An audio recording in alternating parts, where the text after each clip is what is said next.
हमने दो दो वीडियो इसके बना चुके हैं जो रेंसमवेयर वायरस है, और अभी जो तीसरा वीडियो है उसके अंदर हम जो जितने भी जो रेंसमवेयर के जो एक्सटेंशन है, जितने भी आज तक रेंसमवेयर के अटैक हुए हैं और ये रेंसमवेयर कौन सी फैमिली से बिलोंग करता है, तो उसके बारे में हम जानेंगे। और दोस्तों, जो रेंसमवेयर होता है वो बहुत ही ज़्यादा पावरफुल और बहुत ही ज़्यादा डेंजरस वायरस होता है, जो बड़े बड़े जो बिजनेसमैन हैं उनके कंप्यूटर को भी खराब कर दिया है, और बिजनेसमैन लोगों के बहुत बड़ा घोटाला भी हुआ है इस वायरस के वजह से। ठीक है दोस्तों, तो इस वायरस से हम कैसे कैसे बच सकते हैं वो भी बताऊंगा। और आज के जो ट्यूटोरियल है उसके अंदर हम देखेंगे कि जो रैंसमवेयर है उसके कितने एक्सटेंशन है वो एंटीवायरस लैब वालों ने या सिक्योरिटी वालों ने इसके फाइंड कर लिए है, और कितने जो रैंसमवेयर है उनको इन्होंने डिकोड कर लिया गया है। ठीक है दोस्तों, तो डिकोड करना भी एक दोस्तों रिवर्स इंजीनियरिंग है, उसके अंदर आता है। और तभी दोस्तों मैंने रिवर्स इंजीनियरिंग का जो कोर्स है वो सबसे पहले बनाया, क्योंकि दोस्तों जो रिवर्स इंजीनियरिंग है उसका अगर उसका नॉलेज आपके पास है तो ये आपके लाइफ टाइम तक काम आएगा। ठीक है दोस्तों, तो चलिए स्टार्ट करते हैं। दोस्तों, अपन के पास ये तीनों वीडियो थे, तीनों वीडियो के अंदर हमने थ्योरेटिकल बातें की थी। तो दोस्तों अभी जो इस वीडियो के बाद जो आगे आने वाला है वो सारा सारा प्रैक्टिकल आएगा, क्योंकि दोस्तों हम प्रैक्टिकल डाइट कर सकते थे लेकिन हमें समझना भी चाहिए था कि ये ऑनलाइन ऑफलाइन की क्या होती है, रैंसमवेयर क्या होते हैं, कितने एक्सटेंशन फाइंड कर चुके हैं आज तक, तो वो सारे हमें पता होना चाहिए। और दूसरी बात ये है कि दोस्तों हम जो ये रैंसमवेयर है इसको हम खुद बना सकते हैं, और आपको पता है कि रैंसमवेयर लोगों के द्वारा बनाए जाते हैं, ऑटोमेटिक जनरेट नहीं किए जाते हैं, और हम अपने मन मुताबिक किसी भी जो रैंसमवेयर है उसका हम एक्सटेंशन देख सकते हैं, हम अपने नेम का भी एक्सटेंशन उस पर दे सकते हैं। तो दोस्तों मैं आपको ये सारा बताऊंगा कि हम कैसे अपना खुद का रैंसमवेयर बना सकते हैं, अपना खुद का कैसे हम जो एक्सटेंशन है वो देख के रैंसमवेयर को किसी के भी कंप्यूटर में अटैक करवा सकते हैं, किसी के भी फाइल को खराब कर सकते हैं। ठीक है दोस्तों, तो आज मैं आपको इस जो ट्यूटोरियल उसके अंदर और भी ज्यादा इंपॉर्टेंट बातें बताऊंगा रैंसमवेयर के बारे में, ताकि आपको भी इसके बारे में और ज्यादा डीपली नॉलेज में पता चले। ठीक है दोस्तों, तो यहाँ पे मैंने आपके लिए एक और वर्ड पैड की जो फाइल है वो तैयार कर ली है, और यहाँ पे मैं आपको और एक चीज बताऊंगा। तो यहाँ पे दोस्तों जो रैंसमवेयर अटैक हुआ था उसको फाइंड करने के लिए बहुत जो एंटीवायरस लैब है उन्होंने इस पे प्रैक्टिकल किया, और बहुत सारे जो रैंसमवेयर वायरस है जो मालवेयर है उनको डिकोड किया, और डिकोड करने के बाद कुछ नतीजे लोगों के सामने उन्होंने पेश किए, तो वो आपको बताऊंगा यहाँ पे। ठीक है दोस्तों, तो आपको जो रैंसमवेयर के आल एक्सटेंशन है उसके बारे में भी बताऊंगा, और एक नई चीज है जो आपको सीखने को मिलेगी इस कोर्स के अंदर, वो मिलेगी DJVU। ये क्या चीज है, तो दोस्तों ये चीज आपको बताऊंगा, और ये क्या चीज है, ये कैसे वर्क करती है। और दोस्तों इस ट्यूटोरियल के अंदर आपको ये भी बताऊंगा कि जो रैंसमवेयर वायरस है वो वर्क कैसे करता है, क्या हमारी सच में फाइलें खराब होती है कि नहीं होती है, या उस हमारी फाइलों को ऐसा क्या हो जाता है कि हमारी फाइलें खराब हो जाती है, हम उसको ओपन नहीं कर सकते। वो सारी चीजें आपको बताऊंगा इस जो ये थर्ड पार्ट है उसके अंदर बताऊंगा। ठीक है दोस्तों, तो आप इसको आराम से समझना। तो सबसे पहले हम बात कर लेते हैं DJVU जनरल इंफॉर्मेशन। अब आप सोचेंगे कि ये नई चीज क्या है DJVU। तो दोस्तों ये DJVU ये अगर आप सिंपल भाषा में समझे तो ये एक जो रैंसमवेयर वायरस है, जो रैंसमवेयर मालवेयर है उसकी एक फैमिली है। आप जितने भी जो रैंसमवेयर है जो आज तक फाइंड किए हुए है उसका जो DJVU है आप उसको फादर मान सकते हैं। ये जितने भी रैंसमवेयर उसका ये पेरेंट है, और DJVU ये एक एक्सटेंशन है जो सबसे पहले बनाया गया था, जिसने रैंसमवेयर बनाया था उसने ये नेम दे दिया। ठीक है दोस्तों, और जो DJVU है इसके अंदर जितने भी जो रैंसमवेयर आते हैं वो DJVU की जो फैमिली उसके अंतर्गत आते हैं। वो अभी जो DJVU है ये पहले क्या जब किसी ने ये बनाया था तभी एक रैंसमवेयर था और ये इसका एक्सटेंशन था, लेकिन अभी क्या कि जितने भी जो रैंसमवेयर बने हैं वो उस DJVU के जो मेथड है उसके ऊपर ही बनाए जाते हैं। तो अभी जो DJVU है ये उसका पेरेंट बन चुका है या उसकी फैमिली बन चुका है, और जितने भी जो रैंसमवेयर है वो इसी फैमिली के अंदर आते हैं। अभी आपको इसका सारी चीजें बताऊंगा। अब जो DJVU है वो सबसे बड़ा प्लेटफॉर्म बन चुका है रेंसमवेयर का। तो यहाँ पे जो DJVU है वो भी अब कुछ अलग परफॉर्म कर रहा है, और इसके बारे में मैं बताऊंगा कि DJVU अब क्या कर रहा है और ये इसका क्या मतलब है और रेंसमवेयर वर्क कैसे करता है, वो यहाँ पे चीज थोड़ी पढ़ लेंगे यहाँ पे। तो यहाँ पे लिखा है DJVU cryptoware codify the user data with the AES 256 algorithm.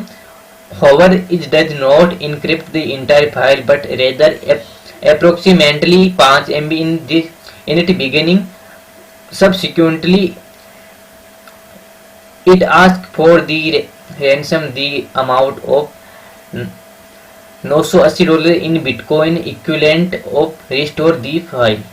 अब दोस्तों इसका मतलब क्या हुआ? इसका मतलब आपको मैं आराम समझाता हूँ कि जो DJVU है वो एक रैनसमवेयर का पेरेंट है, और दूसरी बात DJVU है अब वो एक क्रिप्टोवेयर बन चुका है, एक क्रिप्टोवेयर। अब क्रिप्टर या क्रिप्टोवेयर क्या होता है वो आपको पता है कि एक क्रिप्टोवेयर होता है, उसके अंदर एक एल्गोरिथम यूज होती है, और हर क्रिप्टोवेयर एक अलग अलग एल्गोरिथम से हम बना सकते हैं, और इसका मैं ट्यूटोरियल भी लाने वाला हूँ, पूरी सीरीज लाने वाला हूँ। तो एक क्रिप्टोवेयर होता है, उसके अंदर एल्गोरिथम यूज की जाती है, और उसी एल्गोरिथम के द्वारा ये क्रिप्टर या क्रिप्टोवेयर बनाया जाता है। और ये क्रिप्टोवेयर काम क्या करता है कि हमारे जो कोड होते हैं उनको ये क्रिप्ट करता है, ताकि जो भी बड़ा से बड़ा एंटीवायरस है वो उसको डिटेक्ट ना कर सके या उसको स्कैन ना कर सके। ठीक है दोस्तों, इसीलिए हम क्रिप्टर का यूज करते हैं चीजों को FUD बनाने के लिए। तो उसी तरह दोस्तों जो DJVU है ये फिर क्या हुआ कि ये DJVU ये क्रिप्टोवेयर बन चुका था, एक क्रिप्टर बन चुका। और ये AES ये इंक्रिप्शन है दोस्तों, AES 256 बिट इसमें एल्गोरिथम में यूज होती है, और ये एक इंक्रिप्शन है, और इंक्रिप्शन का भी मैं कोर्स लाऊंगा, बहुत अच्छा और प्रैक्टिकली कोर्स लाऊंगा। तो यहाँ पे ये AES एल्गोरिथम है, इस पे ये वर्क करता है, जो ये DJVU क्रिप्टोवेयर है ये इस पे वर्क करता है।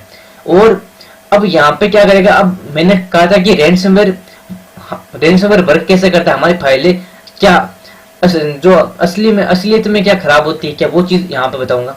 तो यहाँ पे हमने क्या देखा कि DJVU एक क्रिप्टोवेयर है। अब क्या करेगा, वो हमारी फाइलों को खराब नहीं करेगा, वो क्या करेगा जो AES 256 बिट एल्गोरिथम है, इंक्रिप्शन है, उससे हमारी फाइल है उसको ये सारी को चेंज कर देगा, चाहे वो MP3 हो, चाहे वीडियो फाइल हो, चाहे इमेज हो, उसको ये जो एल्गोरिथम है, जो इंक्रिप्शन है, जो ये क्रिप्टर है, इस क्रिप्टर का यूज लेके हमारी जो फाइल है उन फाइलों को ये इनक्रिप्ट कर देगा। इनक्रिप्ट मतलब ये एल्गोरिथम में चेंज कर देगा, ये जो AES 256 एल्गोरिथम इसके अंदर ये चेंज कर देगा। अब चेंज करने से क्या होगा कि हमारे फाइल के अंदर जितने भी फाइलें या जितने भी कोड है वो सारे कोड चेंज हो जाएंगे, जिससे हम क्या करेंगे, हमारी जो फाइल है उसको हम ओपन नहीं कर पाते हैं। जिससे होता है क्या है कि हम ये देखते हैं कि हमारे पीसी के अंदर जो रैनसमवेयर वो अटैक कर गया और हम उसकी फाइलों को रिस्टोर नहीं कर सकते या रिकवर नहीं कर सकते। अब रिकवर कहां से कर सकते हो, जब कोई इंक्रिप्शन कोई एल्गोरिथम लग जाता है किसी फाइल पर, उस फाइल को खराब कर देता है। तो दोस्तों जो रैनसमवेयर है वो इस तरह वर्क करता है। रैनसमवेयर किसी फाइल को खराब नहीं करता है, वो रैनसमवेयर के अंदर एक ऐसी एल्गोरिथम, ऐसी एक इंक्रिप्शन यूज होता है जो हमारी फाइलों को जो हमारी सही फाइल होती है उनको ये इंक्रिप्ट कर देता है एल्गोरिथम के द्वारा। अब एल्गोरिथम ने जिस बंदे ने एल्गोरिथम यूज किए उस बंदे के पास एक की होती है, और वो की उस फाइल को वापस डिक्रिप्ट करने के लिए यूज की जाती है। अब वो की जब रैनसमवेयर बनता है तो रैनसमवेयर के दो फाइल बनती है। एक रैनसमवेयर बनती है जो फाइलों को इनक्रिप्टेड करती है, फाइलों को खराब करती है, और दूसरा एक फाइल और बनता है जिसे कहते हैं डिक्रिप्ट रैनसमवेयर। अब वो क्या करेगा, फाइलों को वापस डिक्रिप्ट करेगा। तो जो इंक्रिप्शन जो एल्गोरिथम है, एल्गोरिथम जिसमें ये चेंज किया, तो एल्गोरिथम हमें एक की भी देता है, और वो की ऐसी होती है जो हमारी फाइल को वापस रिकवर कर सकती है। जब हम जिसने रैनसमवेयर बनाया उसको अगर हम $980 रुपए दे, कम से कम 1.5 लाख रुपए दे, तब हमें वो की देगा, तो हमारी फाइलें वापस रिकवर होगी। तो आपने दोस्तों समझा कि DJVU क्या है। अब देखेंगे इसका जो DJVU इसका टेक्निकल डिटेल है वो यहाँ पे थोड़ा और देख लेंगे। तो यहाँ पे देखिए, many user indicate that a cryptoware injected after downloading the package and infected installer of popular program pirated activator of MS Windows and MS Office such as CamO2, NetCam, Spico, अब दोस्तों यहाँ पे ये क्या कह रहा है कि टेक्निकल सेटिंग, कुछ टेक्निकल डिटेल, मतलब जो DJVU फैमिली के जितने भी वायरस है वो हमारे विंडो में कैसे आ सकते हैं। तो भाई इसने एकदम बिल्कुल बात एकदम राइट बताई है कि हम क्या करते हैं, हम ज्यादातर चीजें को पायरेटेड यूज करते हैं। अब हम पायरेटेड विंडो भी यूज करते हैं, हम पायरेटेड क्रैक किए हुए सॉफ्टवेयर भी यूज करते हैं, और हम विंडो को एक्टिवेट करने के लिए उसका एक्टिवेटर जो कैम, जैसे कैम स्पीको O2, ये सारे विंडोज लोडर MS ऑफिस को एक्टिवेट करने के लिए सारे हम यूज करते हैं। तो हम करते क्या है कि हम इन सॉफ्टवेयर को डाउनलोड करते हैं। तो आपको पता है कि एक जो हैकर माइंड होता है, वो हैकर क्या सोचता है कि वो हैकर तभी रैंसमवेयर का अटैक कर सकता है जब हमारी लाइफ में सबसे ज्यादा यूज होने वाली चीजें हमें जरूरत होती है। और वो हैकर क्या करता है, उन्हीं चीजों के साथ जो रैंसमवेयर वगैरह ये बाइंड कर देता है, और हम उन चीजों को हमें ज्यादा जरूरत होती है तो हम क्या करेंगे, उन चीजों को डाउनलोड करेंगे और उनको इंस्टॉल करते टाइम ये रन हो जाता है और हमारे सारे फाइलों को खराब कर देता है।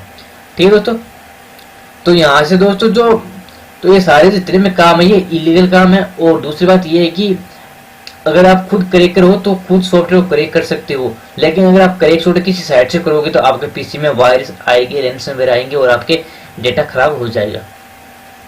ठीक है, तो अब यहाँ पे दी क्रिप्टोवेयर में also be separate through hacking by means of purely protect RDP configuration, view email spam and malicious attachment, malicious download, exploit web inject, faulty update, repackage and infected installer। अब यहाँ पे इसने यहाँ पे क्या समझाया है कि भाई आप जो भी आपका फ्रेंड है या आप किसी साइट से कोई चीज यूज लेते हो तो उसको सबसे पहले आप जो अपना या तो वर्चुअल बॉक्स उसके अंदर यूज कर सकते हो, या अपने जो RDP है जो जिसको कहते हैं रिमोट डेस्कटॉप प्रोटोकॉल, उसमें आप यूज कर सकते हो। अगर वो इन्फेक्टेड होगा तो आप समझ लेना कि मेरा जो पीसी है वो भी इन्फेक्ट हो सकता है, तो आप उस चीज का यूज ना करें। ठीक है दोस्तों, और रैंसमवेयर के साथ में कुछ ऐसे रेट वगैरह भी बाइंड किए जाते हैं जो हमारे सारे डॉक्यूमेंट वगैरह इन्फॉर्मेशन वगैरह जो हैकर लोग उसको भेज देता है। अब यहाँ पर और देखेंगे the list of file extension subject of for encryption. अब तो यहाँ पे जो ये DJVU है ये मैंने बताया आपको एक क्रिप्टोवेयर है और इसके अंदर एल्गोरिथम यूज होती है जो हमारी फाइलों को खराब कर देता है। अब यहाँ पे जैसे रैंसमवेयर उसका हमारे सिस्टम पे अटैक होता है तो वो सबसे पहले क्या करता है, वो करता क्या है कि सबसे पहले हमारा जो डॉक्यूमेंट है जैसे PDF हो गया, टेक्स्ट फाइल हो गया, डाटाबेस हो गया, उसके बाद फोटो है, म्यूजिक है, वीडियो, इमेज फाइल, ये सारे जितने में, और दूसरी बात हम फाइलों को अर्चिव रखते हैं जैसे WinRAR है, जिप फाइल के अंदर अर्चिव क्यों रखते हैं। और दूसरी बात हमारे जो एप्लीकेशन हमारे जो सॉफ्टवेयर है पर्सनल, ये सारे के सारे हमारे खराब हो जाते हैं, इनक्रिप्टेड हो जाते हैं।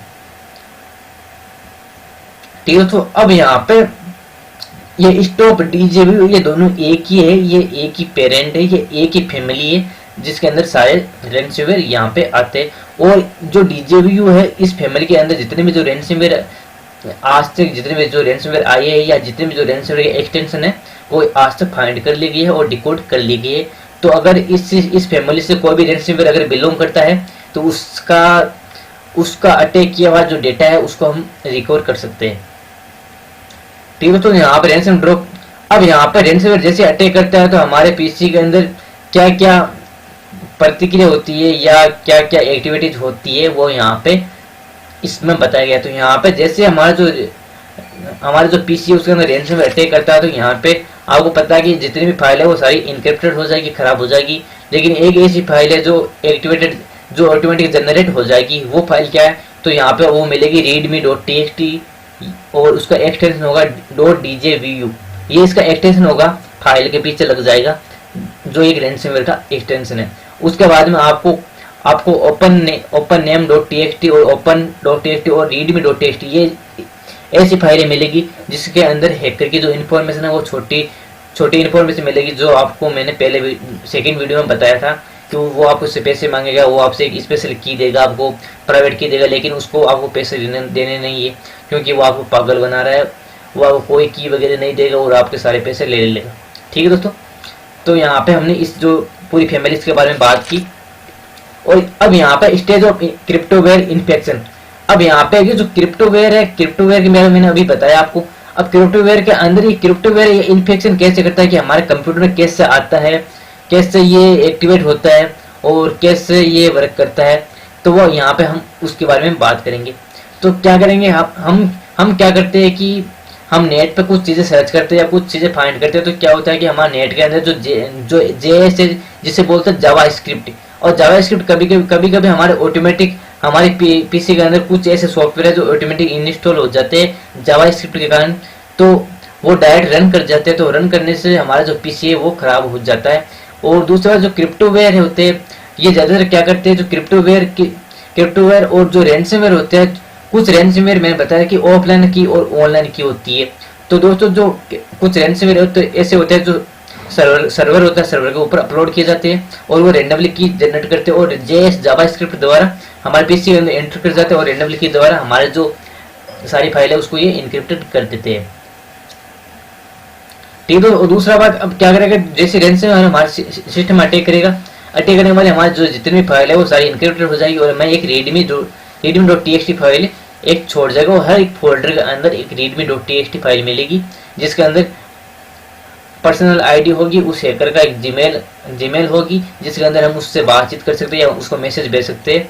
ठीक है दोस्तों, और हम उसको पेमेंट बिटकॉइन में कर सकते हैं, और वो पेमेंट है वो बिटकॉइन में लेता है, लेकिन हमें किसी को कोई पेमेंट नहीं करना है।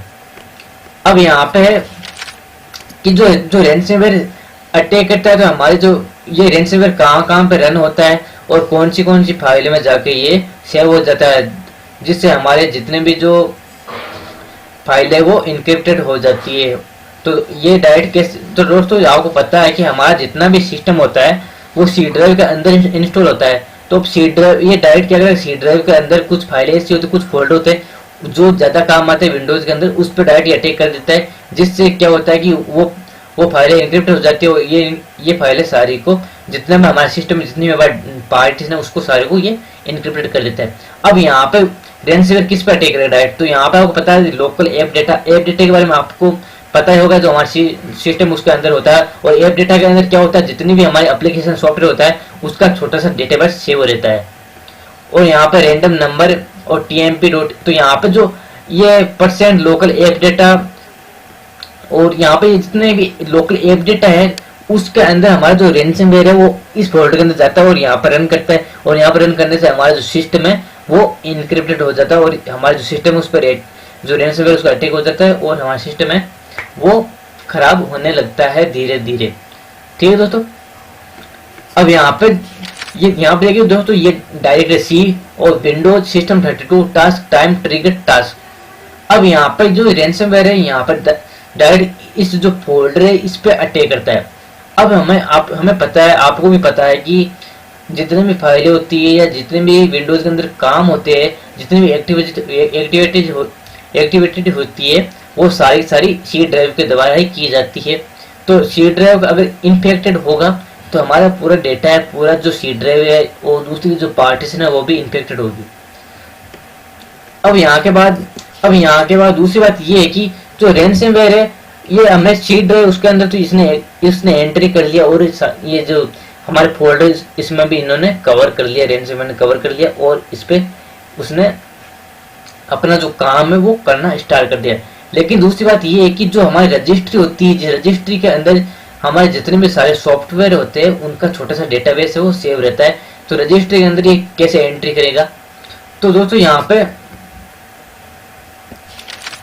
जो रजिस्ट्री होती है उसके अंदर यहाँ पे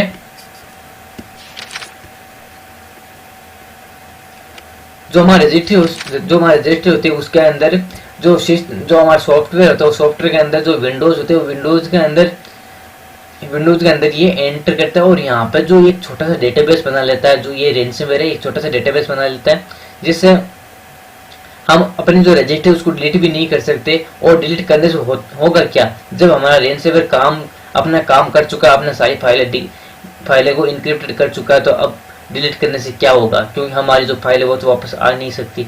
तो वो डायरेक्ट एक छोटा सा डेटाबेस बना लेता है रजिस्टर के अंदर, और वहां से ये ऑटोमेटिक रन नहीं रहता है। जैसे हम कंप्यूटर ऑन करेंगे तो ये वायर से रन नहीं रहता है, कभी बंद नहीं होता है। टास्क मैनेजर के अंदर भी ये रन नहीं रहता है। और दोस्तों इस वीडियो में, अगले वीडियो में ये भी बताएंगे इसको फाइंड कैसे कर सकते हैं, इसकी जो पर्सनल आईडी वो कैसे फाइंड कर सकते हैं, वो सारी चीजें बताऊंगा। और दोस्तों कुछ लैपटॉप होते हैं, कुछ कंप्यूटर होते हैं या कुछ सिस्टम होते हैं जिसके अंदर जिसके अंदर जो एंटीवायरस है वो इंस्टॉल किया हुआ होता है, या कुछ लोग ऐसे होते हैं जो अपने पीसी को हैक होने से बचाने के लिए एंटीवायरस है वो इंस्टॉल किए हुए रखते हैं। तो अब क्या है कि उनके पीसी के अंदर ही अगर रैनसमवेयर एफयूडी होगा तो उसके पीसी के अंदर भी वो काम कर जाएगा, एंटीवायरस को बाईपास कर देगा। लेकिन दोस्तों कुछ रैनसमवेयर ऐसे होते हैं जो जिनका पेज जल्दी हो जाता है। तो अब क्या करेगा वो रैनसमवेयर, अगर किसी के पीसी में अटैक करेगा और एंटर मारेगा और वहां पर अगर एंटीवायरस इंस्टॉल किया हुआ है और एंटीवायरस एकदम फुली अपडेट है, तो वो उस रैनसमवेयर को स्कैन कर लेगा या डिटेक्ट कर लेगा या फाइंड कर लेगा, और फिर उस यूजर को ये किस नेम से एक मैसेज देगा कि आपके जो पीसी है उसके अंदर रैनसमवेयर आया है। तो ये डायरेक्ट ऐसे नहीं बोलेगा कि आपके पीसी के अंदर रैनसमवेयर आया है। तो दोस्तों अलग अलग पीसी के अंदर अलग अलग एंटीवायरस से एक अलग नेम दे देगा उसको, जो रैनसमवेयर उसको एक अलग नेम दे देगा। अब यहाँ पे देखिए जैसे एंटीवायरस उसको अगर डिटेक्ट करेगा तो उसको ये नेम दे सकता है, जैसे नेम इज, ये यहाँ पे ये देगा nemesis.1027 ये नेम दे सकता है, या उसको देख सकता है बैकडोर MSIL.Christian या ransom.SMS, मतलब ऐसे नाम दे सकता है और आपको बता सकता है कि आपके पीसी में एक वायरस आया या ट्रोजन आया या मालवेयर आया। तो यहाँ पे वो डायरेक्ट ये नहीं कहेगा कि आपके पीसी के अंदर रैनसमवेयर आ चुका है, वो डायरेक्ट इस चीजों से आपको बताएगा, इन चीजों से आपको इंडिकेट करेगा कि आपके जो पीसी है उसके अंदर कुछ ना कुछ नया चीज आया है। ट्रोजन Win32, ये तो यहाँ पे हम कोई भी अगर फाइल उसे अगर डिटेक्ट करवाएंगे तो यहाँ पे ये तो उस जो भी एंटीवायरस है वो ये तो चीज जरूर बताएगा। और बाकी जो रैनसमवेयर के नेम है वो इस तरह से ये एंटीवायरस डिटेक्ट करेगा और यहाँ पे ये बताएगा। ठीक है दोस्तों, ये भी बात होगी कि एंटीवायरस किस नेम से उसको डिटेक्ट कर देगा। अब यहाँ पे है रैनसमवेयर वायरस एक्सटेंशन। तो दोस्तों आज तक जितने मतलब रैनसमवेयर अटैक की हुई है या जितने जो एक्सटेंशन है जो रैनसमवेयर के द्वारा बनाए गए थे या रैनसमवेयर को दिए गए थे, वो यहाँ पे ये है देखिए .cop या .nps के ये 1 महीने पहले या 2 महीने पहले किसी हैकर ने बनाया था और ये अभी भी चल रहा है। अभी भी इसका जो पेज है वो पेज नहीं हुआ है और लोगों को बहुत ज्यादा नुकसान पहुंचा रहा है। अब यहाँ .topy.zobm यहाँ पर ये जितने भी दोस्तों जो एक्सटेंशन है वो एक्सटेंशन आपको इंटरनेट में मिल जाएंगे, और ये इतने एक्सटेंशन है वो फाइंड कर लिए गए हैं लोगों के द्वारा, और लोगों के जो कंप्यूटर उसमें ये खराब, जो लोगों के कंप्यूटर वो खराब किए गए हैं इन एक्सटेंशनों के द्वारा या इन रैनसमवेयर एक्सटेंशन के द्वारा।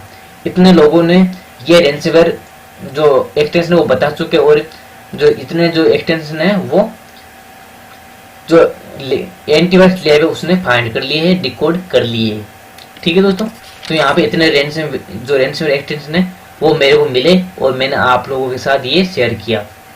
और अब दोस्तों जितने भी ट्यूटोरियल्स आएंगे वो प्रैक्टिकल ट्यूटोरियल आएंगे और हम देखेंगे रैनसमवेयर कैसे बनाया जाता है, वो कैसे वर्क करता है, और वर्क करने के बाद हमारी फाइल है वो कैसे इनक्रिप्टेड होती है, और उसको डिक्रिप्ट करेंगे, और ऑनलाइन ऑफलाइन किक के बारे में और जानेंगे, उसका बाइंडिंग वगैरह भी देखेंगे, एफयूडी वगैरह भी बनाएंगे। ठीक है दोस्तों, वीडियो देखने के लिए धन्यवाद।